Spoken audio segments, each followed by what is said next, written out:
So today we have 10 designer fragrances that in my opinion are worth niche pricing. So I think that one's pretty self-explainable here. Essentially for me, I view these as all very high quality, very unique, and very interesting scents. These 10 here all share one thing in common. When I come across these and I smell them, I remember them. There are a lot of fragrances that I have in my collection that I haven't smelt for a while, that I could look at and honestly not have any idea how it smells because I forgot about it. Forgettable, boring fragrances. And now when it comes down to it, if you're just looking to smell clean and fresh and just smell pleasant, that sort of thing, that's perfectly fine, and a lot of more forgettable fragrances kind of fall into that genre. But if you're looking to take it one step further, maybe you want something that challenges you, maybe you want something that just brings you a different level of joy, these are going to be for you. If you don't want to dive into the world of niche and start spending niche fragrance money, you can stick with these designers here and, in my opinion, kind of get into a similar mindset. You know, these kind of all have something that's a little bit unique about them in their own way, and they all have exceptional quality.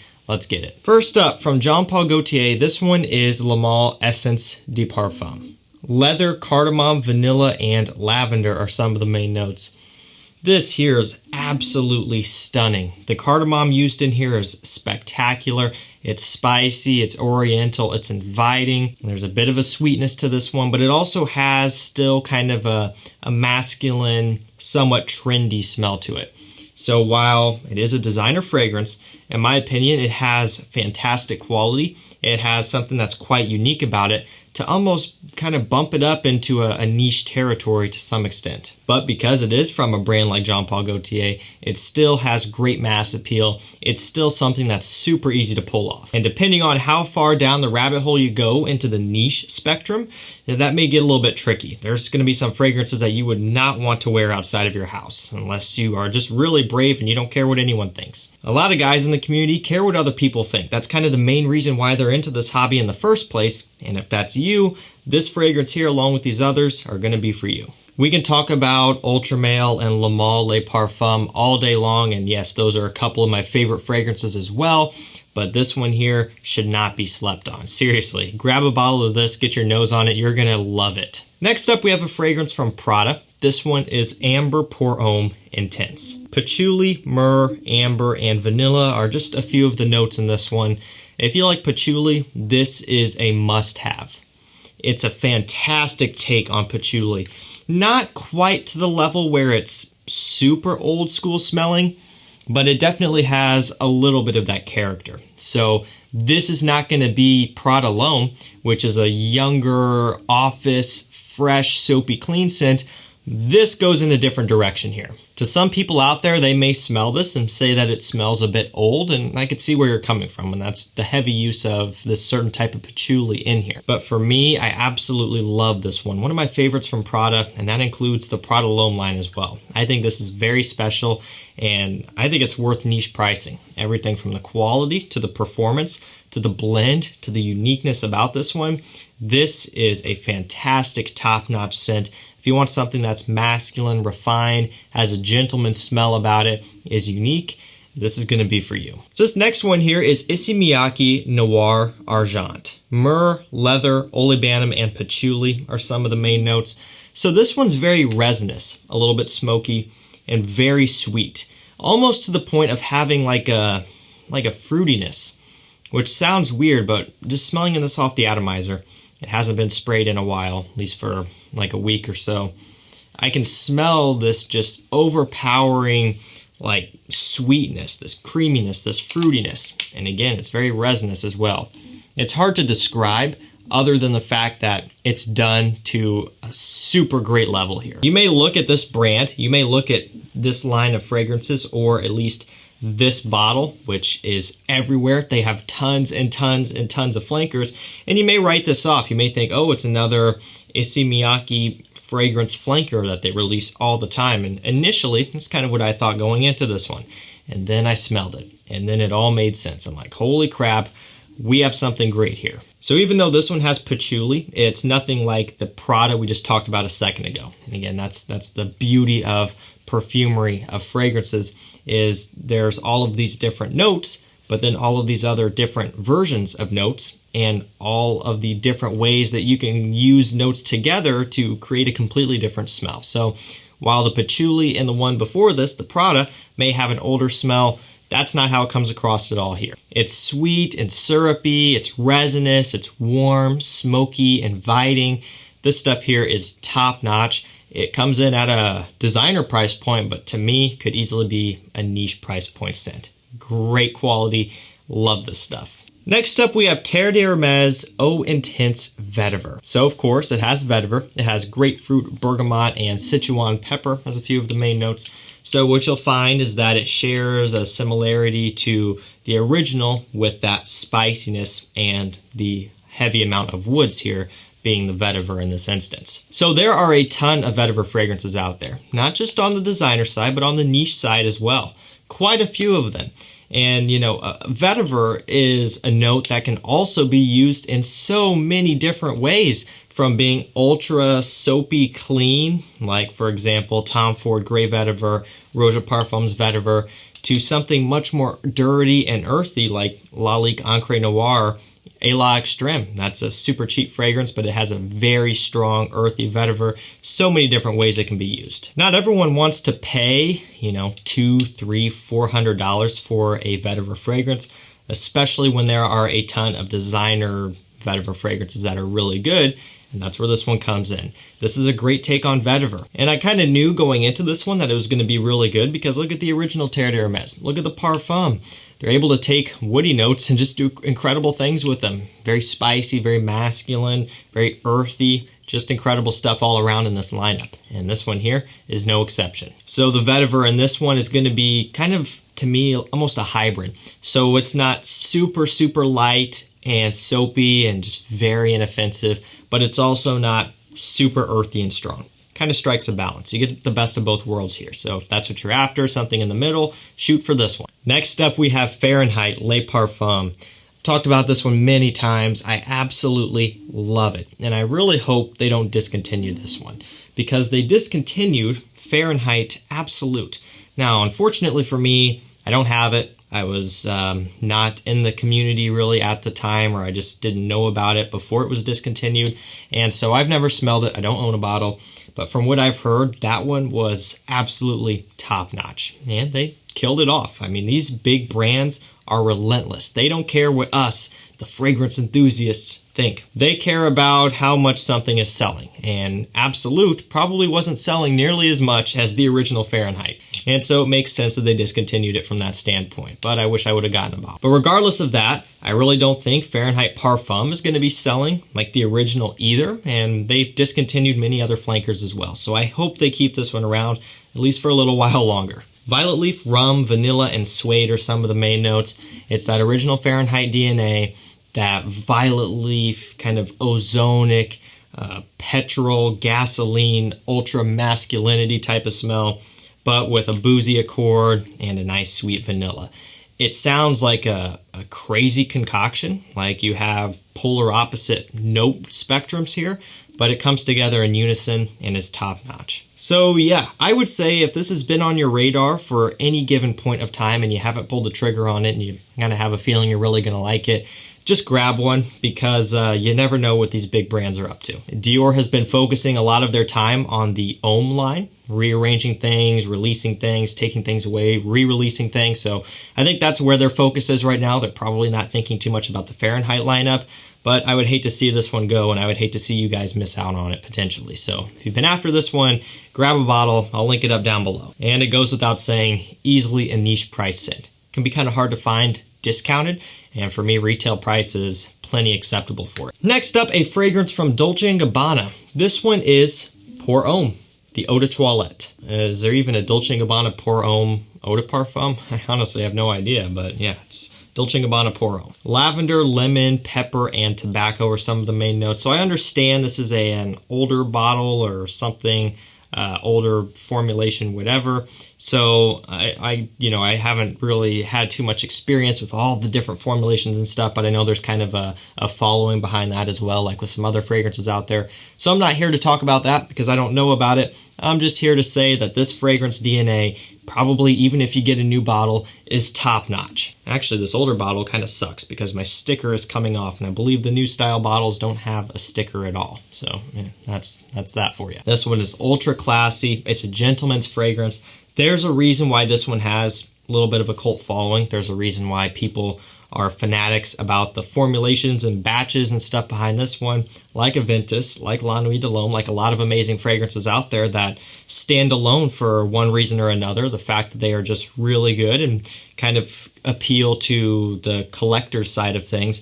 This one's no different, and I understand why. Now, the note breakdown may look basic. It may not look like anything special, but when you actually put your nose on it and smell it, you're like, wow, there's something about this one that is almost hard to pinpoint. It's different, but in the best way possible.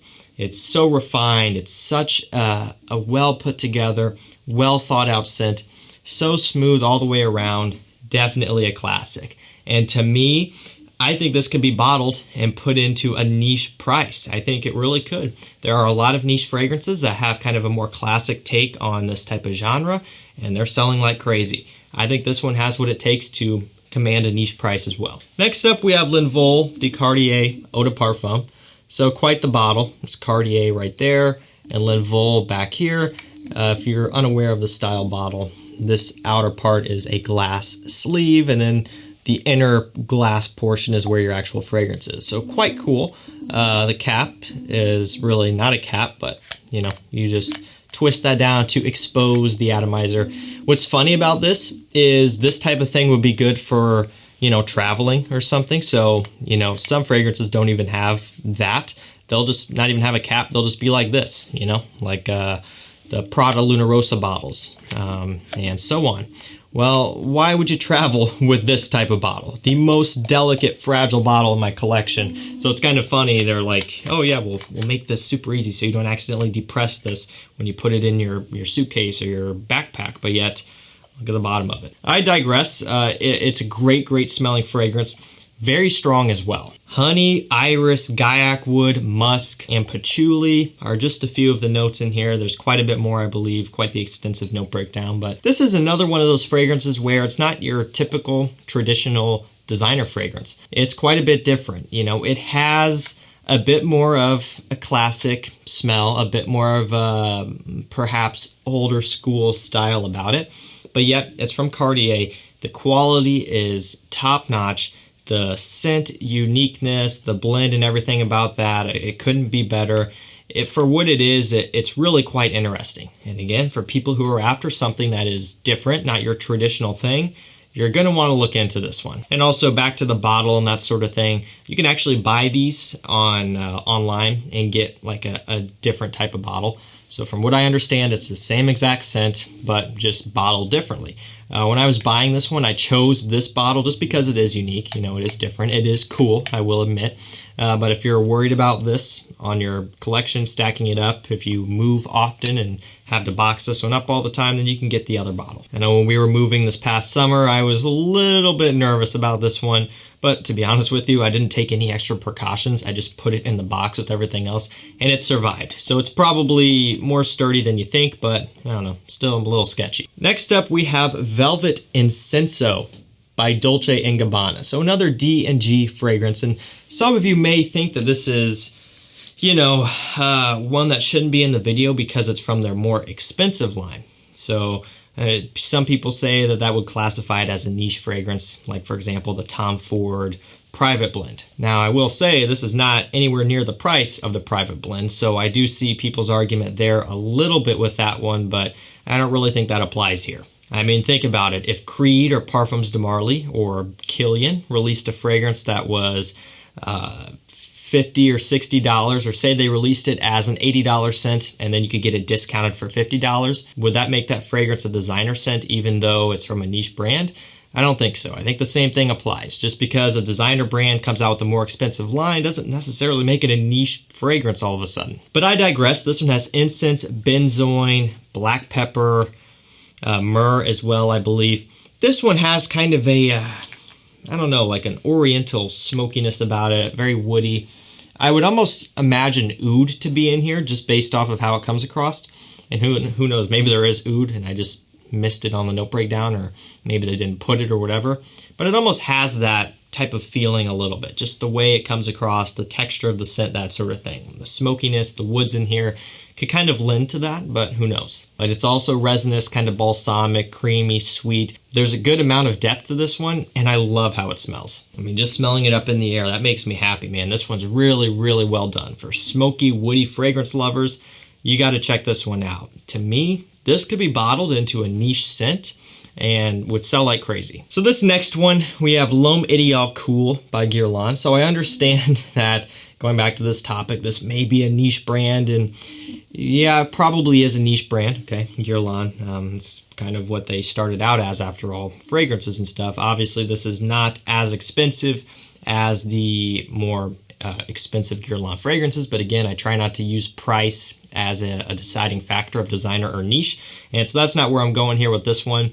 A lot of people still consider this as designer, and so for this video, I wanted to throw it in, mainly just to highlight this one, because L'Homme Ideal Cologne is discontinued. Can't find it anymore. You can't buy it anymore. It's actually discontinued. It's not that it's just, oh, sold out, you can't find it. It's actually done for. When you go on Guerlain's website, the only fragrances they have is L'Homme Ideal L'Intense. I believe the Eau de Toilette, but they might not even have that in this one. So 2, maybe 3 of the fragrances.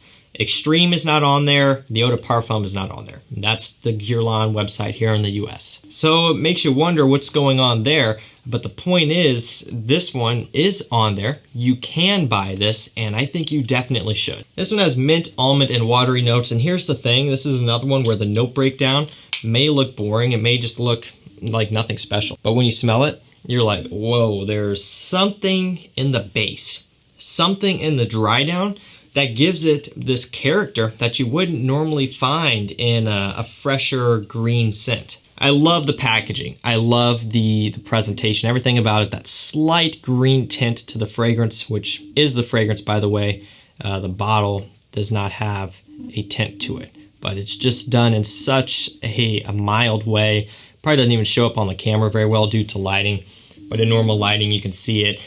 Everything about it is incredible. And this, I guess, is their replacement to L'Homme Ideal Cologne. They are different, but they do also share similarities. So that's kind of where it sits. This is not going to be a replacement in terms of smell to the cologne, but also it does share some things here and there. It has that almond note, so it's creamy. You get a nice mintiness up top, giving it that green smell. It's so classy, so refined, so well done. To me, this could be bottled into a fragrance that costed more money, and I think it would do great. Look at Parfums de Marly, Sedley, Percival. Look at Creed with all of their fresh fragrances. Not saying anything bad about those brands, and I guess this technically is a niche brand too, but the price differences are different here. And so what I'm saying with this one is that I think it could be priced higher, and I think it could still sell at that price very well. And last up for this one of my all-time favorites, and definitely a fan favorite as well, Spicebomb Extreme by Victor and Rolf. Vanilla, black pepper, and tobacco are some of the main notes. I've been spraying all these today. I'm down for it, man. I love smelling these amazing scents. This is just knocks you off your feet like breathtakingly good. That tobacco, vanilla, spicy opening is just, it hits hard, it wakes you up, it makes you feel good, and it gets me in the mood for the holiday season. I said that before, but that's kind of how this one comes across. It has this Christmas time holidays smell and kind of feeling about it. That's why I like it in the wintertime. And then you wear this in January and you're like, okay, I have nothing to look forward to now. Christmas is over, Thanksgiving is over, New Year's is over. The only thing I have to look forward to is summertime, and I guess Easter. So yeah, Spicebomb Extreme, absolutely love it. It's a designer fragrance, but it's still around $100 even on discounters. It's worth that price, and I would say that I would pay more than $100. Now, I'm not just talking 105 or 110 or 115. I'm talking upper 100s. If I could only get this for $195, like that's what it went for, no discounters carried it, kind of like Chanel. You can't really get Chanel's at a discount. If that's how this was and it was for $195, I pull the trigger in a heartbeat. That's how special this one is to me. Fantastic fragrance. Alrighty guys, there you have it. That is 10 designer fragrances that in my opinion could command a niche price. All of these share something in common, and that is that they're intriguing to me. They're captivating. They have something different, and they are very memorable. There's no forgettable designer fragrances in here. To me, these all are solid in their own way. Let me know down below, what are some designer fragrances that you feel could have a niche price and that you would pay for them at a niche price? And I will provide links to all of these down below. I think that's going to do it for me. Thank you so much for watching. Stay safe, stay healthy. We'll see you tomorrow with another one. Take care.